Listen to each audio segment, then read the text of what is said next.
مس رشنا، ہمت کیسے کی آپ نے مینیجر کو تپڑ مارنے کی؟ یزدان شاہ نے اسے ذلیل کیا تھا۔ جنید صاحب نے مجھ سے بدتمیزی کرنے کی کوشش کی تھی سر۔ اس کی کالی سیاہ آنکھیں پانیوں سے بھر گئی تھی۔ یزدان اس کے چہرے کی دلکشی دیکھتا رہ گیا۔ یزدان صاحب، یہ لڑکی جھوٹ بول رہی ہے۔ یہ خود مجھے آفس میں اکیلے دیکھ کر برائی پر مجبور کر رہی تھی۔ مینیجر کی گھٹیا الزام پر اس کی آنکھیں پھٹی کی پٹی رہ گئی۔ پورے آفس میں وہ تماشا بن گئی تھی۔ ذلت کے مارے چادر اٹھا کر جانے لگی تو اچانک یزدان شاہ نے اسے پکارا تھا۔ رک جائے مس رشنا، ابھی کے ابھی آپ کو اپنی پاکیزگی، اس کی خوبصورتی ہمیشہ اس کے لیے مصیبت لائی تھی۔ وہ اسکول میں نوکری کر رہی تھی جب 42 سالہ پرنسپل نے آفس میں بلوا کر اس کے ساتھ زمائنی باتیں کرنا شروع کر دی۔ مس رشنا، آپ کے گھر میں کون کون ہے؟ خدا نے بہت خوبصورتی سے تخلیق کیا ہے آپ کو۔ بظاہر بڑے پڑھے لکھے اور میچور نظر آنے والے اس شادی شدہ گٹھیا مرد نے اپنی لالچی اور بھوکی نگاہیں اس کے خوبصورت حسین چہرے پر جمائی تھی۔ سر، وہ امی ہے اور وہ چھوٹا بھائی۔ اچھا، تو آپ کے ابو نہیں ہیں؟ وہ جیسے اپنے مطلب کی بات پہ آئے تھے۔ رشنا نے نفی میں سر ہلا دیا تھا۔ اوہو، بہت افسوس ہوا۔ چلے خیر، کوئی بات نہیں۔ آپ کو کوئی بھی پریشانی ہو، ٹینشن ہو، آپ مجھے بتا سکتی ہے۔ آپ اسکول میں نئی ٹیچر ہے، اس لیے آپ کا خیال رکھنا میرا فرض ہے۔ وہ بلا وجہ ہی دانت نکال کر مسکرائے تھے، لیکن رشنا کا نازک دل اندر سے کانپنا شروع ہو گیا تھا۔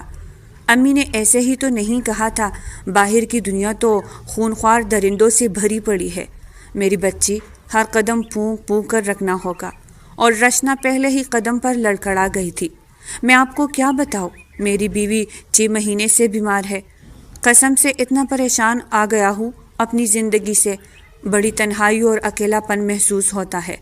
اپنے سامنے کڑی 22 سالہ خوبصورت لڑکی کو دیکھ کر انہیں اپنے سارے دکھ درد یاد آ گئے تھے، جبکہ وہ بے چینی سے ہاتھ مسل رہی تھی، جیسے یہاں سے جانے کا راستہ تلاش کر رہی ہو۔ شکر تھا کہ دوسری ٹیچر نے پرنسپل کے آفس میں دستک دے دی تھی، تبھی اس کی جان چھٹی اور وہ فوراً ہی اپنی کلاس میں واپس آ گئی۔ لیکن اس کی آنکھیں نم تھی، باہر کی دنیا میں پہلی بار قدم رکھا تھا، ورنہ اس سے پہلے تو گھر اور گھر کی 4 دیواری، بڑی سیدھی سادی سلجھی ہوئی بیٹی تھی وہ اپنے ماں باپ کی، تھی بھی سب سے بڑی اور اکلوتی بیٹی۔ لیکن کیا معلوم تھا کہ قیامت ان کے گھر کی دہلیز کا راستہ پکڑ لے گی، جب ایک دن آفس جاتے ہوئے ابو کا ایکسیڈنٹ ہوا۔ ان کا مردہ لاش گھر آیا تو پورے محلے میں کہرام مچ گیا تھا۔ رشنا 22 سال کی تو اس سے چھوٹا ریان ابھی 17 سال کا تھا۔ وہ دونوں ہی بہن بھائی کالج میں پڑھ رہے تھے۔ رشنا گریجویشن کے آخری سال میں تھی۔ شکر تھا کہ گھر کی چھت اپنی تھی، لیکن امی کے صدمے سے برا حال تھا۔ بڑی جوانی میں وہ بیوہ ہو گئی تھی۔ ابھی ان کی عمر ہی کیا تھی، خود ابو ابھی صرف 42 سال کے تھے۔ 15-20 دن تک تو پورے گھر کو کوئی ہوش نہ تھا، لیکن آخر کار اسے ہی یہ ذمہ داری ادا کرنی تھی، کیونکہ گھر کی وہ بڑی بیٹی تھی اور امی عدت میں تھی۔ 20 دن بعد اس نے ریان کو زبردستی کالج بھیجا اور خود امی کے پاس آ کر بیٹھ گئی۔ امی کو یہ پریشانی کائی جا رہی تھی کہ گھر کیسے چلے گا، کیونکہ ابو ہی اس گھر کا کل سرمایہ تھے، جنہوں نے اپنے اس چھوٹے سے خاندان کو دنیا والوں کی بدصورت نظروں سے بچا کر رکھا ہوا تھا۔ فردوس بیگم نے اپنے سامنے بیٹی رشنا کو دیکھا۔ ابھی 1 مہینے پہلے ہی تو اس کا رشتہ آیا تھا ان کے خاندان سے، وہ تو کسی وجہ سے انکار ہو گیا، لیکن اس کی شادی کی عمر ہو چکی تھی۔ خوبصورت کالی سیاہ آنکھیں، گوری چٹی رنگت، درمیانہ قد، وہ خوبصورتی کا شاہکار تھی۔ جب بھی کسی میلاد یا شادی بیاہ کی تقریب میں جاتی، ایک آدھا رشتہ آ ہی جاتا تھا، لیکن ابھی تک فردوس بیگم اور رفیق صاحب نے اس کی کہیں بات چیت طے نہیں کی تھی، کیونکہ وہ ابھی اس کی پڑھائی مکمل ہونے کا انتظار کر رہے تھے۔ لیکن کیا معلوم تھا کہ بیٹی کو وداع کرنے سے پہلے ہی وہ خود ہی اس دنیا سے رخصت ہو جائیں گے۔ فردوس بیگم پورا دن حساب لگاتی رہتی۔ رشنا کی شادی کے لیے انہوں نے 2-3 کمیٹیاں ڈال رکھی تھی۔ ابھی تک ان کمیٹیوں کے پیسے نہیں ملے تھے اور وہ ہر مہینے کمیٹی کے پیسے جمع بھی کرواتی۔ اب رفیق صاحب تو چلے گئے تھے تو گھر کے اخراجات کیسے پورے ہوں گے؟ دن رات یہ فکر ان کی صحت خراب کر رہی تھی۔ پھر رشنا نے ہی ہمت کی اور ماں سے کہنے لگی، امی، گھر کے حالات ایسے ہیں، میں کہیں جاب کر لیتی ہوں۔ فردوس بیگم نے ایک ٹھنڈی آہ بھری تھی، ان کی خاموشی میں ہی ان کی رضامندی تھی۔ دوسرے دن ہی پڑوس میں رہنے والی نرمین اسے اپنے ساتھ اس اسکول میں لے گئی جہاں وہ پہلے سے ہی ٹیچنگ کرتی تھی۔ اس بلا کی خوبصورت لڑکی کو دیکھ کر پرنسپل کی رال ٹپکنے لگی۔ وہ پہلے ہی چھوٹی ذہنیت کا مالک ایک 42 سالہ مرد تھا۔ خوبصورت لڑکی کو فوراً ہی جاب دے دیتا۔ رشنا کو بھی اس نے اسی دن جاب پہ رکھ لیا۔ گو کہ تنخواہ بہت کم تھی لیکن اسے نوکری کا کوئی تجربہ نہیں تھا۔ پھر محض 2-4 دن بعد ہی اسے پرنسپل کی نیچ اور گندی فطرت کا پتہ چل گیا کہ وہ کس طرح اسے مکروہ نظروں سے دیکھتا ہے۔ اسے یہ سب کہاں سہنے کی عادت تھی؟ بری طرح پریشان ہو کر رہ گئی تھی۔ پھر ایک دن ساری حد پار ہو گئی جب پرنسپل نے اسے آفس میں بلایا اور اس کے ساتھ عجیب و غریب گفتگو کرنی شروع کر دی۔ پہلے تو اسے اپنی پرنسپل لائف کے بارے میں بتایا کہ اس کی بیوی بیمار رہتی ہے، کس طرح وہ ایک بیوی کی کمی محسوس کرتا ہے۔ وہ اس کے اتنے قریب آ کر کھڑا ہوا کہ رشنا کا دل خوف سے کانپنے لگا۔ جیسے ہی پرنسپل نے اس کے کندھوں پر ہاتھ رکھے وہ بھی پلٹی اور زوردار تپڑ اس کے منہ پر رکھ دیا۔ نہ جانے اس کے اندر اتنی طاقت کہاں سے آ گئی تھی۔ پھر اپنی چادر اور پرس اٹھا کر اسکول سے باہر آ گئی۔ اس نے نرمین کو بھی کچھ نہیں بتایا لیکن اسکول کی نوکری چھوڑ دی تھی۔ روتی ہوئی اسکول سے نکلی، پورے راستے پیدل چلتے وہ کب گھر پہنچی اسے خود بھی پتہ نہیں چلا تھا۔ امی اس کا روتا ہوا چہرہ دیکھ کر بری طرح پریشان ہو گئی تھی لیکن وہ بت کی طرح ساکت بیٹھی رہی۔ کسی کا کچھ نہیں بتایا، نہ امی کو خود کمرے میں بند کر لیا تھا کہ 4-5 گھنٹے بعد خود کو نارمل کر کے باہر نکلی۔ ماں کو بتا کر وہ انہیں پریشان نہیں کرنا چاہتی تھی۔ کیسے مقابلہ کروں گی میں باہر کی دنیا کا؟ آخرکار گھر چلانے کی ذمہ داری تو میرے کندھے پر ہی ہے۔ یہی سوچ اسے اگلے دن نوکری ڈھونڈنے پر مجبور کر گئی تھی۔ ریان کی کالج کی فیس، امی کی کمیٹیاں، گھر کے اخراجات، یہ سب چیزیں اسے آنے والے وقت کے لیے پریشان کر رہی تھی۔ تبھی ہاتھوں میں فائل لی وہ شاہ انڈسٹریز پہنچ گئی تھی۔ اس کے معصوم حسن کو دیکھ کر وہاں بیٹھی جیسے ساری لڑکیاں ہی جیلس ہوئی تھی، لیکن وہ نظر جھکائے بیٹھی رہی۔ یہ اس کی زندگی کا پہلا انٹرویو تھا، نہ ہی اسے کوئی نوکری کا تجربہ تھا۔ جیسے ہی اس کی باری آئی تو وہ گھبرائی ہوئی اندر گئی تھی۔ انٹرویو لینے والا انڈسٹریز کا مالک یزدان شاہ نہیں بلکہ اس کا مینیجر جنید تھا۔ اس پریوش چہرے اور خوبصورت کم عمر لڑکی کو دیکھ کر وہ ہوش کھو بیٹھا تھا۔ بلا کی خوبصورت سیاہ آنکھیں، گوری چٹی رنگت، کم عمری کی معصومیت، گھبرایا ہوا چہرہ، کیا کچھ نہیں تھا اس کے پاس؟ وہ بڑی دلچسپی سے اس لڑکی کو دیکھے گیا اور پھر اسے ہی فائنل کر دیا۔ رشنا کو یقین نہیں آ رہا تھا کہ اسے نوکریوں میں گئی ہے، حالانکہ اس کے پاس کوئی تجربہ بھی نہیں تھا اور نہ ہی اس کا گریجویشن کمپلیٹ تھا، لیکن وہ خوش تھی کہ اتنی اچھی تنخواہ اور اتنی بڑی کمپنی میں نوکری مل گئی ہے۔ 2-4 دن سے جتنی وہ مایوسی اور پریشانی کا شکار تھی وہ سب دور ہو گئی تھی۔ بڑے جوش و خروش سے امی کو بتا رہی تھی کہ اسے ایک بہت بڑی کمپنی میں نوکری مل گئی ہے، یہ جانے بھی بنا کہ آنے والا وقت اس کے لیے اور پریشانیاں لے کر آنے والا ہے۔ آفس کا ماحول کچھ عجیب سا تھا، ساری لڑکیاں ہی بڑی ماڈرن اور طرزدار تھی۔ وہ اپنے سادگی بھرے حلیے میں سب سے منفرد نظر آتی۔ سر پر سلیقے سے دوپٹہ لیے سادہ کپڑے پہنے وہ اپنی سیٹ پر بیٹھ گئی تھی۔ جنید کا اسے دیکھ کر مایوسی ہوئی تھی۔ وہ تو سوچ رہا تھا کہ یہ لڑکی یہاں کے ماحول کو دیکھ کر اسی رنگ میں ڈھل جائے گی، لیکن 3 دن ہو گئے تھے اسے جاب پر آتے ہوئے، ابھی تک وہ کسی سے بات تک نہ کر پاتی تھی۔ 3-4 دن گزرے تھے جب جنید نے اسے اپنے آفس میں بلایا۔ جانتی ہے مس رشنا، میں نے آپ کو یہ نوکری کیوں دی ہے؟ تاکہ آپ آفس کے کام کے ساتھ ساتھ ہمارا دل بھی بہلائے، وہ بڑے خبیث انداز میں کہہ رہا تھا۔ اس کے منہ سے یہ مکروہ بات سن کر رشنا کے ہوش اڑ گئے تھے۔ یہ کیا کہہ رہے ہیں سر آپ؟ ہوش میں تو ہے؟ اس نے بھی تیز لہجے میں جواب دیا تھا۔ نہ جانے باپ کے مرنے کے بعد اتنی دلیری اس کے اندر کہاں سے آ گئی تھی۔ تبھی جنید نے غصے سے آنکھیں پھیلائی تھی۔ نہ تمہارے پاس اچھی تعلیم تھی اور نہ ہی کوئی تجربہ، پھر بھی میں نے صرف تمہیں یہ نوکری دی اس لیے تاکہ تم مجھ سے دوستی کرو۔ بولو کرو گی نا مجھ سے دوستی؟ ایک بار پھر سے پرنسپل کے روف میں یہ مینیجر اس کے سامنے شیطان بن کر آ گیا تھا۔ اس کے ہونٹ غصے سے کپ کپا کر رہ گئے۔ وہ کچھ نہ بول پائی تھی، ابھی تو 10-15 دن ہی ہوئے تھے اسے نوکری کرتے ہوئے۔ تبھی کسی نے آفس کا دروازہ کھٹکھٹایا تو اس کی جان بخشی ہوئی۔ وہ فوراً ہی اپنی سیٹ پر آ کر بیٹھ گئی، لیکن اس کا چہرہ بہت گھبرایا ہوا تھا آفس کی ساری لڑکیاں اسے عجیب نظروں سے دیکھ رہی تھی، جیسے پہلے سے یہ سارے معاملات جانتی ہو، کیونکہ جنید نیازی ایک ایسا خبیث انسان تھا جو ہر نئے آنے والی لڑکی کو نہ صرف ہراسا کرتا بلکہ اسے اپنے ساتھ زبردستی دوستیں کرنے پر بھی مجبور کرتا تھا۔ کیا ایک بار پھر سے اسے یہ نوکری چھوڑنی پڑے گی؟ ذہن میں یہ پریشانی لی وہ کمپیوٹر اسکرین پر نظر جمائے کام کر رہی تھی۔ بڑا ہی سر بھاری ہو رہا تھا۔ کافی دیر تک فائل تیار کرتی رہی۔ لنچ ٹائم ہوا۔ جیسے ہی وہ اپنی سیٹ سے اٹھنے لگی اسے بڑا زور سے چکر آیا تھا۔ اسی لڑکڑاہٹ میں وہ سامنے سے آنے والے وجود کو دیکھ نہیں پائی تھی۔ وہ کوئی اور نہیں بلکہ یزدان شاہ تھا جو اس وقت اپنی آفس سے نکل رہا تھا، کیونکہ وہ آج فیکٹری وزٹ پہ آیا تھا۔ اس سے بری طرح ٹکرانے کے بعد وہ نیچے زمین پر گرنے والی تھی، جو اگر یزدان شاہ اسے سہارا نہ دیتا۔ ہوش میں تو ہے آپ؟ دھیان کہاں ہے آپ کا؟ یہ اچھا طریقہ ہے دوسروں کی نظروں میں آنے کا، بڑے تلخ لہجے میں کہتا وہ اسے اس کی اوقات یاد دلاتا رہا، جبکہ وہ شرمندگی سے زمین میں گڑ کر رہ گئے۔ وہ سمجھ رہا تھا کہ شاید رشنا جان بوجھ کر اسے ٹکرائی ہے۔ یزدان شاہ نے غصے سے اس لڑکی کو دیکھا لیکن پھر ٹھٹک کر رہ گیا۔ شرمندگی کے مارے سرخ چہرہ اور سیاہ آنکھوں میں چمکتی نمی کو دیکھ کر وہ حیران رہ گیا تھا۔ آج سے پہلے ایسی حسین خوبصورتی کا امتزاج اس نے پہلے کبھی نہیں دیکھا تھا۔ شاید یہ لڑکی اس آفس میں نیا اضافہ تھی۔ وہ سر جھٹک کر آگے بڑھ گیا تھا۔ پیچھے رشنا کا نازک وجود کانپ رہا تھا۔ مینیجر جنید نے اس کا جینا حرام کر دیا تھا۔ پرنسپل سے پیچھا چھڑا کے آئی تو یہ فرعون صفت جنید اس کے پیچھے پڑ گیا تھا، جو زبردستی اسے اپنی طرف دوستی کرنے پر مائل کر رہا تھا کہ میں نے تمہیں نوکری اسی وجہ سے دی ہے تاکہ میں تم سے دوستی کروں، ورنہ تمہارے اندر نہ ٹیلنٹ ہے اور نہ ہی تمہاری کوالیفیکیشن اتنی تھی کہ تمہیں اس نوکری پر رکھا جاتا۔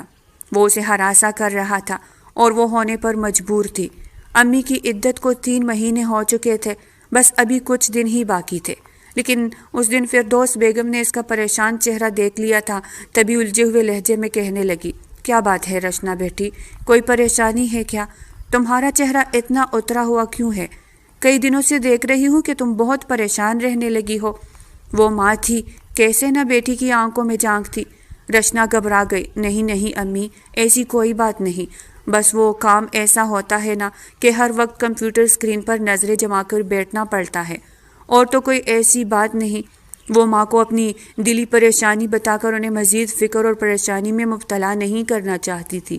اگلے دن وہ آفس گئی تو سادہ سا کالی رنگ کا سوٹ پہن رکھا تھا جس میں اس کی گوری رنگت دمک رہی تھی۔ ہر روز کی طرح سلیقے سے دوپٹہ سر پر لے رکھا تھا۔ وہ مسلسل اپنے کام میں مصروف تھی، لیکن اتنا تو اسے اندازہ ہو گیا تھا جس طرح جنید صاحب غلیظ نظروں سے اس کے نوخیز حسن کو دیکھ رہے تھے، یہ دیکھ کے اسے کراہت محسوس ہوئی تھی۔ 11 بجے کا وقت تھا جب پیون آ کر اس کی ٹیبل پر کہنے لگا، جنید صاحب نے آپ کو بلایا ہے۔ اس کا حل کڑوا ہو گیا تھا۔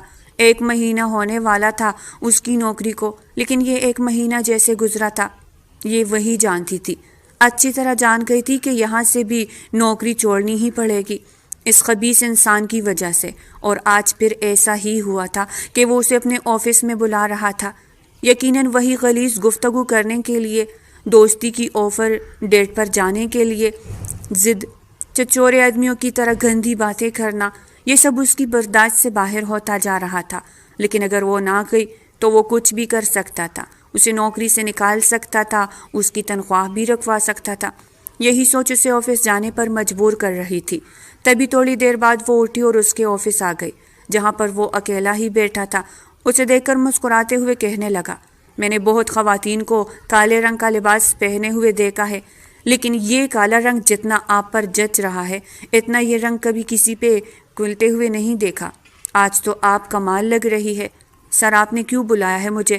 اس نے بجائے اس کی باتوں کا جواب دینے کی 2 ٹوک لہجے میں کہا تو اسے پتنگے لگ گئے۔ یہ آپ بھی اچھی طرح جانتی ہے مس رشنا کہ میں آپ کو اپنے آفس میں کیوں بلاتا ہوں۔ آج پھر میں آپ کو وہی آفر دے رہا ہوں کہ مجھ سے دوستی کر لے، فائدے میں رہے گی۔ میں یزدان سر سے کہہ کر آپ کی تنخواہ بھی بڑھا دوں گا۔ اس کی مکار نگاہیں اس کے چمکتے ہوئے حسن کی طرف تھی۔ سر مجھے ایسا کوئی لالچ نہیں، پلیز آپ مجھے بخش دیں اور مجھ سے ایسی گفتگو مت کیجیے۔ میں مجبوری میں یہ نوکری کر رہی ہوں۔ اگر آپ نے یہ نوکری دیکھ کر مجھ پہ احسان کر دیا ہے تو مجھے معاف کیجیے، اور میں ایسی لڑکی نہیں ہوں اتنے دو ٹوک لہجے میں آج ڈٹ کر جواب دیا تھا، تبھی وہ غصے سے اٹھ کر اس کے قریب آیا تھا۔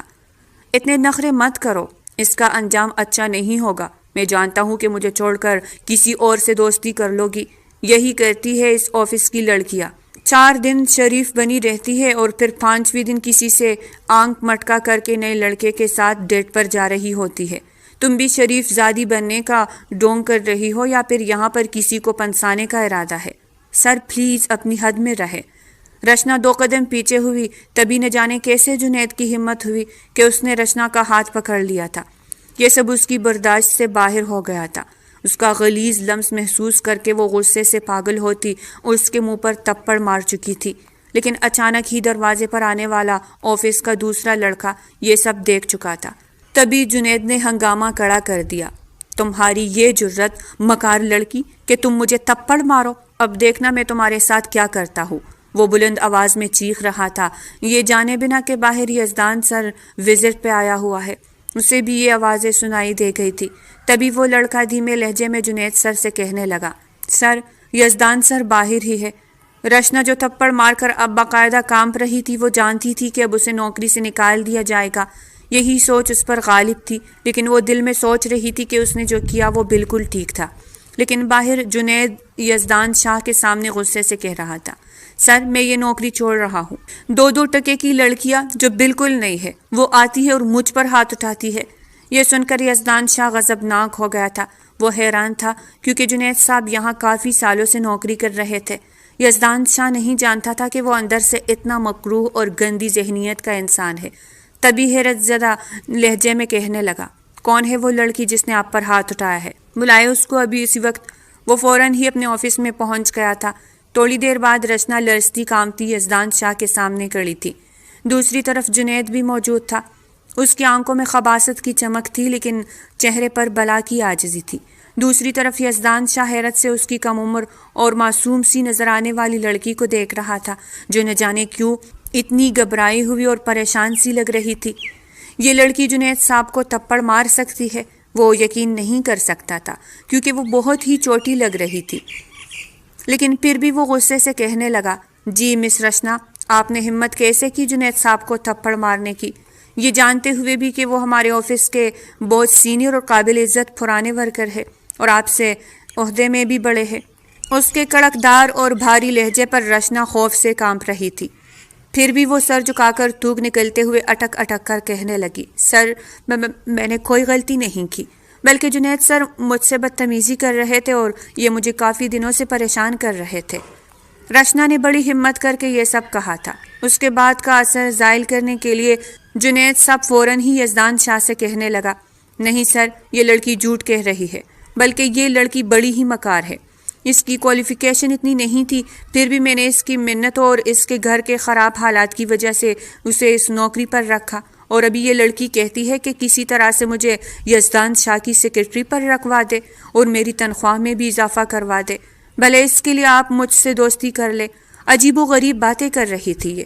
میں نے آفس میں آ کر اسے آفس سے نکلنے کا کہا تو اس نے الٹا مجھے ہی تپڑ مار دیا، جنید بڑے ہی مکار لہجے میں کہہ رہا تھا، اور رشنا اس کے اس جھوٹ پر حیران رہ گئی۔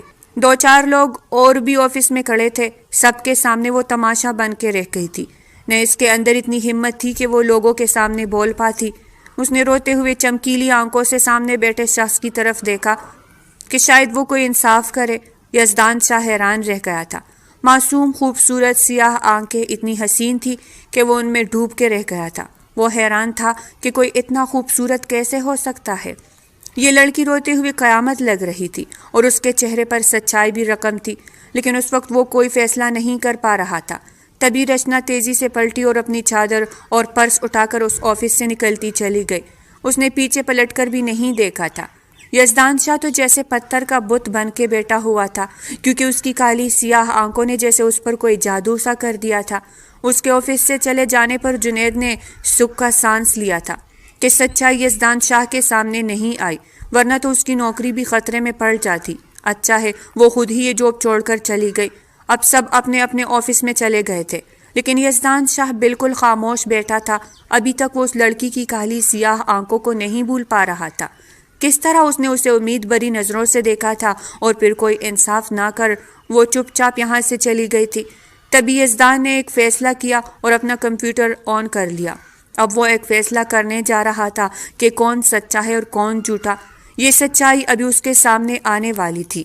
صحیح کہتی ہے امی، باہر کی دنیا درندوں سے بھری پڑی ہے۔ پہلے وہ درندہ نما پرنسپل اور اب یہ پرغون نما شیطان جنید جس نے اسے نوکری چھوڑنے پر مجبور کر دیا تھا، اب وہ تیسری جگہ پھر نوکری تلاش کرے گی۔ پھر ایسا ہی ہوگا۔ وہ آفس سے روتے ہوئے گھر پہنچی تھی، لیکن اس نے گھر پہنچنے سے پہلے ہی اپنے آنسو صاف کر لیے تھے۔ امی کو کوئی بہانہ بنا لیا، لیکن دوسرے دن پھر سے کسی نئی نوکری کی تلاش میں نکل پڑی۔ اب وہ نہ کسی اسکول میں جاب کرنا چاہتی تھی اور نہ ہی کسی فیکٹری میں، اسی لیے وہ آج اس بنگلے کے سامنے کھڑی تھی جہاں پر ایک بوڑھی عورت کے لیے کیئر ٹیکر کی ضرورت تھی۔ تنخواہ بہت ہی اچھی تھی، عالیشان بنگلہ تھا، لیکن اس سے پہلے ہی 3-4 عورتیں اس نوکری کے لیے آئی ہوئی تھی، لیکن وہ خاموش کھڑی رہی۔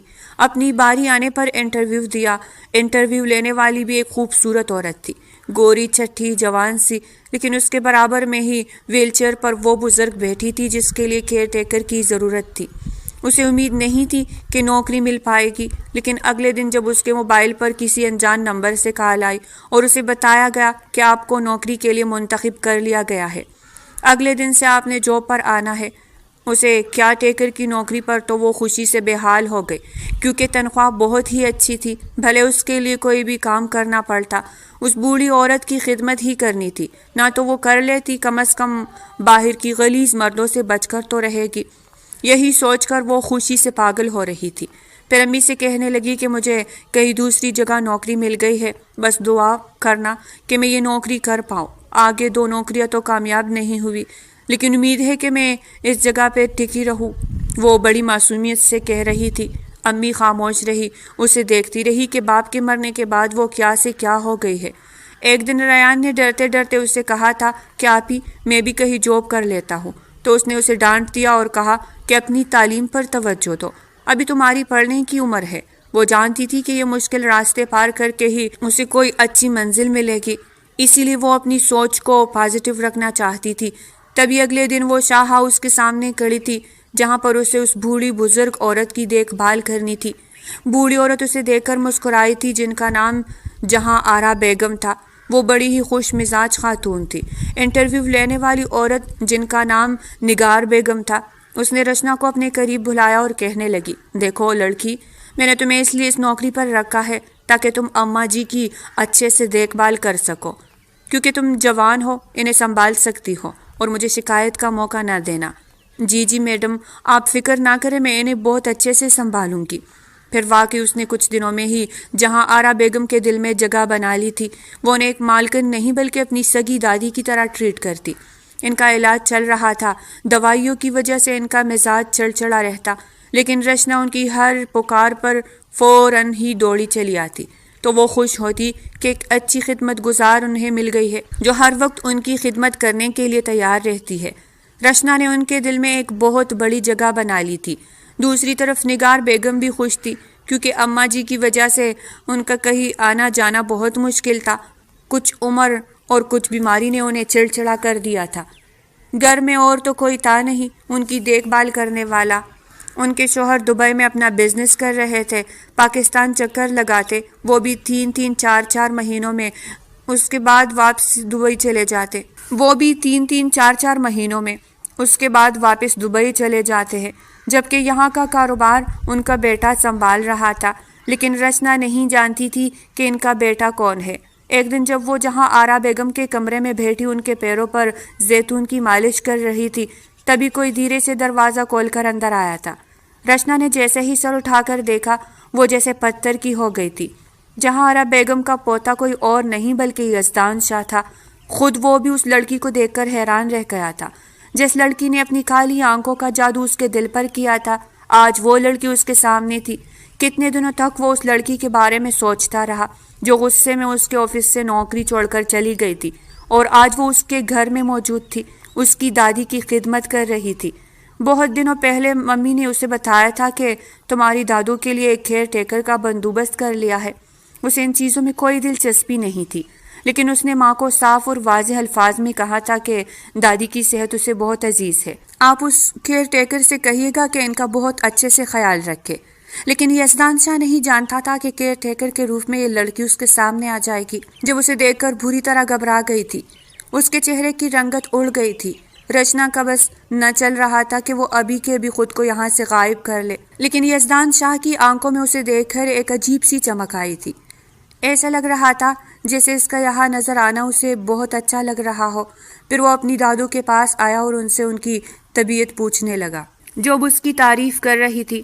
ارے یہ لڑکی تو میرے لیے خدا کا تحفہ ہے، میرا اتنا خیال رکھتی ہے، اب تو مجھے کسی چیز کی فکر ہی نہیں ہے، نہ اپنی دوائیوں کی اور نہ ہی اپنی صحت کی، کیونکہ یہ میرا بہت اچھے سے خیال رکھتی ہے۔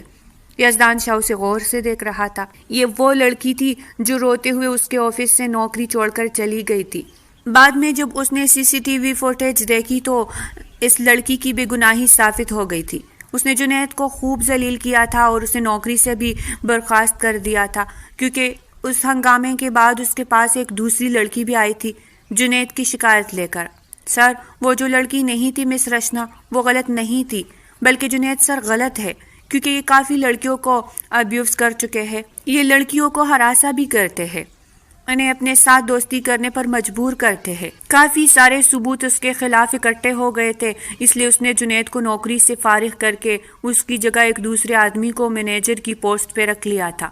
بہت دنوں سے اس لڑکی کی تلاش میں تھا، یہ نہیں جانتا تھا کہ وہ لڑکی آج اسے اسی گھر میں مل جائے گی، لیکن رچنا اسے دیکھ کر یوں غائب ہوئی جیسے گدھے کے سر سے سینگ غائب ہو جاتے ہیں۔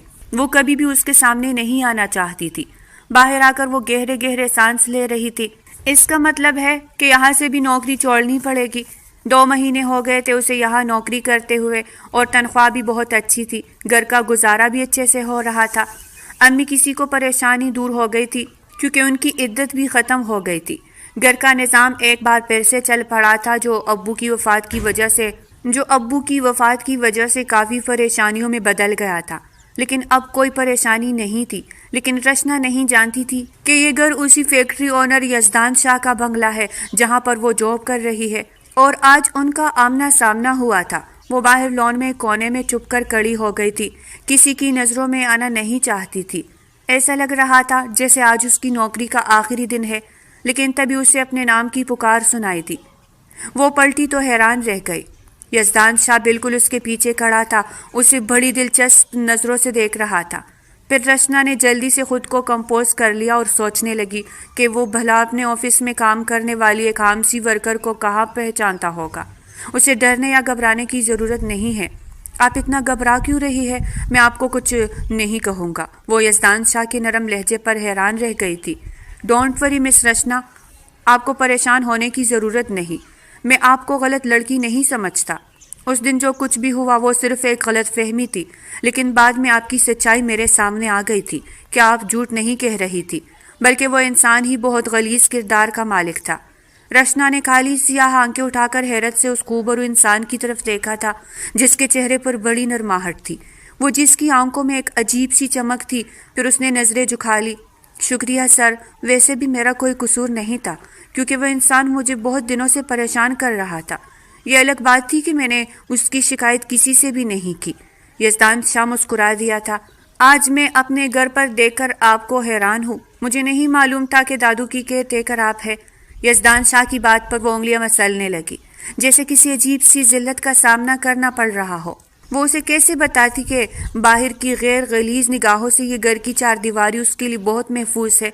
اسے یوں پریشان اور خاموش دیکھ کر وہ نرم لہجے میں کہنے لگا، آپ بالکل ریلیکس ہو کر یہ نوکری کیجئے، یہاں سے آپ کو کوئی نہیں نکالے گا۔ اس کے یہ الفاظ رچنا کے لیے بہت توانائی لیے ہوئے تھے۔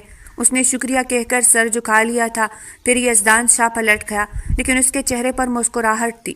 دوسری طرف نگار بیگم حیران تھی۔ وہ حیران تھی کہ یہ لڑکی جو بہت عام سی نظر آتی ہے، یزدان شاہ جیسا مغرور اور کسی سے بات نہ کرنے والا انسان اسے مسکرا کر باتیں کر رہا ہے، لیکن وہ یہ بھی اچھی طرح جانتی تھی کہ اس کے ماضی میں کیا کچھ ہو چکا ہے۔ وہ لڑکیوں سے خار کھانے والا انسان تھا، لیکن اس کی وجہ لڑکیوں سے نفرت نہیں بلکہ محبت میں ناکامی اور وہ رسوائی تھی جو اسے شانزے جیسے لڑکی سے محبت ہونے کے بعد ملی تھی۔ نہ صرف اس نے شانزے سے محبت کی تھی بلکہ اس محبت کو تکمیل تک پہنچانے کے لیے شادی بھی کی تھی، لیکن وہ تھی ہی بڑی ایک خود غرض اور مطلب پرست لڑکی۔ چند مہینے تک تو وہ ہنسی خوشی یزدان کے ساتھ اپنی زندگی گزارتی رہی۔ وہ دونوں ہنی مون کے لیے مالدیف چلے گئے تھے، لیکن ان کی شادی کو صرف 6 مہینے ہوئے تھے جب وہ دونوں ایک بہت بڑی بزنس پارٹی میں گئے تھے۔ وہیں پر اس کی ملاقات وسیم چودھری سے ہوئی تھی۔ وہ بزنس کمیونٹی کا ایک ارب پتی تاجر تھا، عمر میں یزدان شاہ کے باپ کے برابر کا تھا، لیکن وہ شانزے کو دیکھ کر مسکرانے لگا۔ اس کی مسکراہٹ میں بہت سی پوشیدہ طاقتیں تھیں۔ جب شانزے کو پتہ چلا کہ وہ اتنا امیر ہے، اس کے پاس دولت تو جائیداد کی کوئی کمی نہیں، اور عرصہ ہوا وہ اپنی بیوی کو طلاق دے چکا ہے، نہ جانے کیسے شانزے کے دل میں شیطانی خیال آنے لگے۔ یزدان شاہ کا بزنس اس وقت بہت مالی خسارے میں تھا اور آگے کی کوئی اتنی اچھی امید بھی نہیں تھی۔ شانزے کو وسیم چودھری جیسا ایک مالدار شخص چاہیے تھا۔ کب وہ یزدان شاہ کی ناک نیچے چودھری وسیم سے چوری چھپے ملاقاتیں کرنے لگی۔ جب اسے پتہ چلا تو بہت دیر ہو گئی تھی، کیونکہ اس 9 مہینے کی شادی میں وہ نہ صرف اپنے 2 ماہ کے حمل کو ضائع کر چکی تھی، بلکہ یزدان شاہ کو اس نے صاف الفاظ میں کہہ دیا تھا کہ وہ اس سے طلاق چاہتی ہے، کیونکہ وہ وسیم چودھری سے شادی کرنا چاہتی ہے جس کے پاس دولت کی کمی نہیں تھی۔ اپنی محبت کو یوں رسوا ہوتے دیکھ کر یزدان شاہ کو اپنی آنکھوں پر یقین نہیں آیا تھا۔ حمل ضائع کرنے والا اس کا وہ گناہ تھا جو معافی کے قابل نہیں تھا۔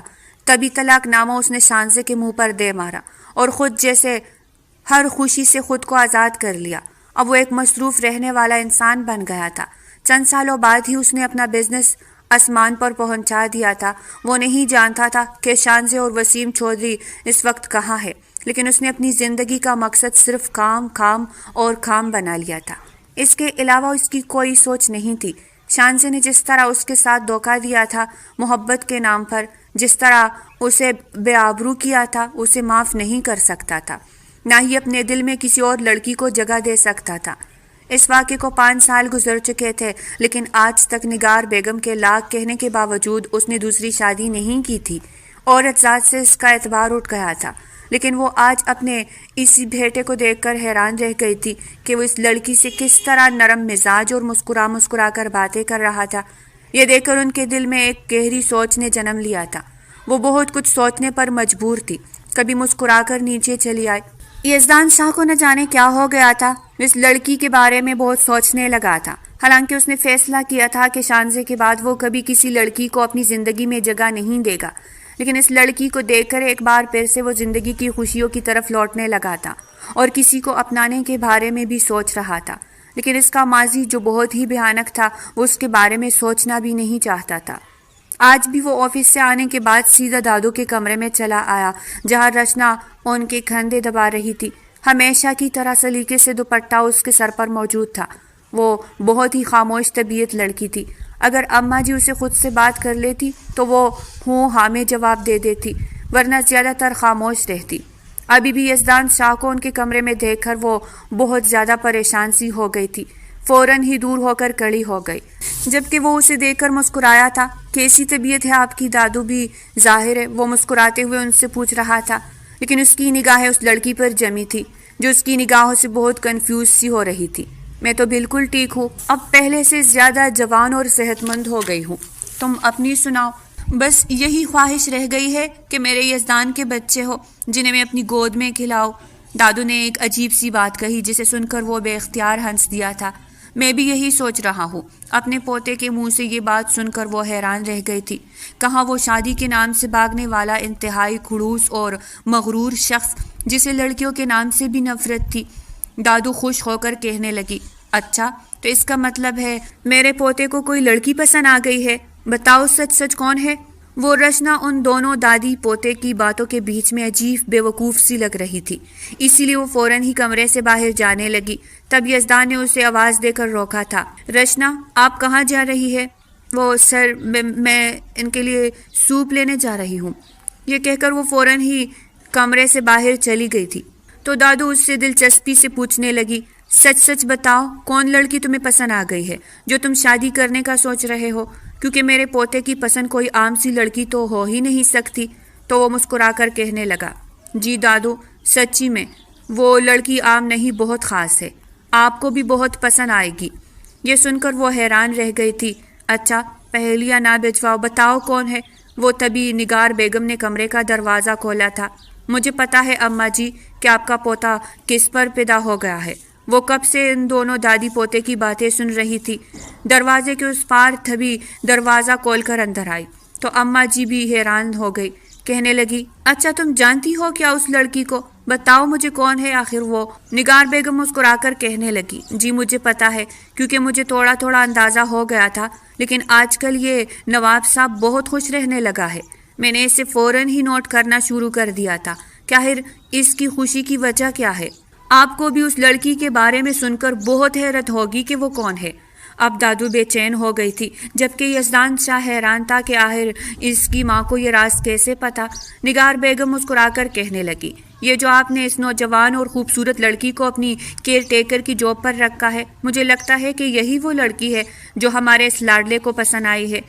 کیوں یزدان، میں سچ کہہ رہی ہوں نا؟ وہ ایک ماں تھی، بھلا کیسے اپنے بیٹے کے دل میں جان تھی، جبکہ یزدان شاہ بالکل ساکت سا بیٹا رہ گیا تھا۔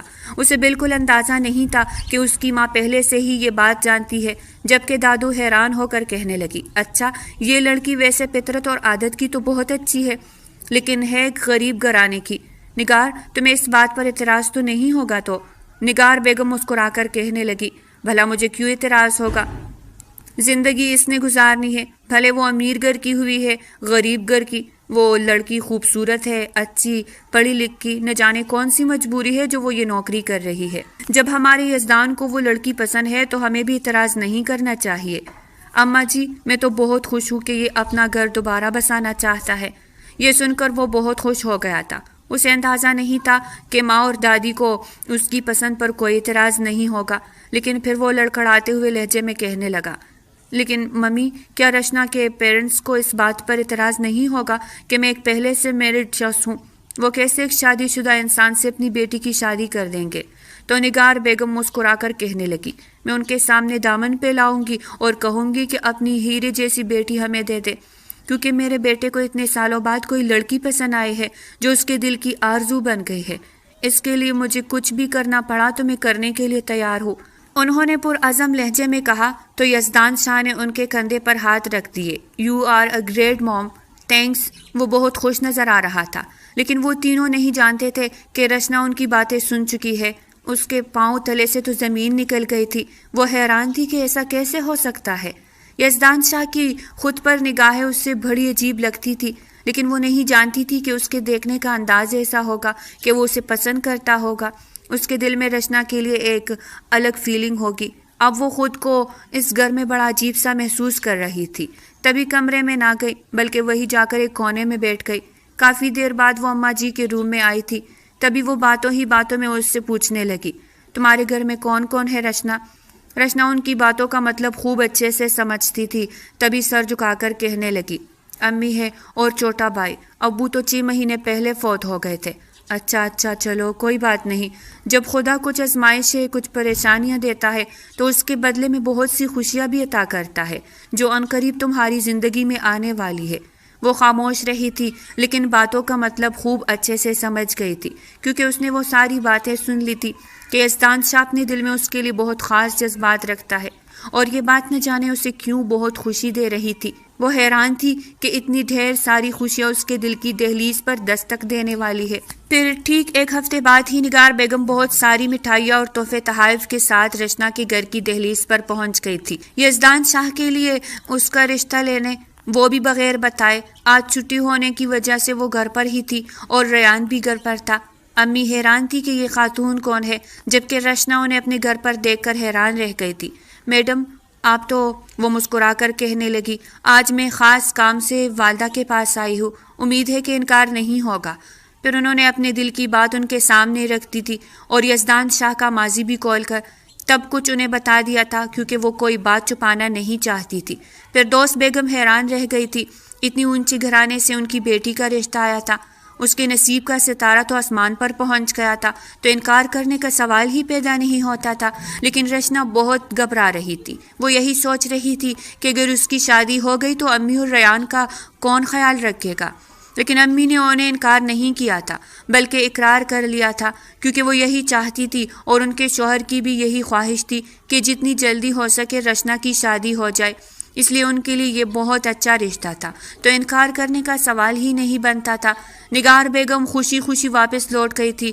ٹھیک 15 دن بعد ہی انہوں نے نکاح کا وقت مقرر کر دیا تھا کہ اسے وہ دونوں طرف سے سادگی سے نکاح کرنا چاہتے تھے۔ تو ریان پڑھ رہا ہے، گھر میں آپ کے لیے بھی بہت ساری پریشانیاں ہیں۔ تو پھر دوست بیگم مسکرا کر کہنے لگی، ارے بیٹا، یہ پریشانی اور یہ آزمائش تو زندگی کا حصہ ہے، لیکن آنے والی خوشیوں کا سوچنا چاہیے، نہ کہ زندگی میں چلنے والی پریشانیوں کا۔ ہمارا اللہ حافظ ہے۔ بس میں تمہاری زندگی میں خوشیاں چاہتی ہوں۔ مجھے یقین نہیں آ رہا کہ اتنی جلدی تمہارے لیے اتنا اچھا رشتہ بھی آ سکتا ہے۔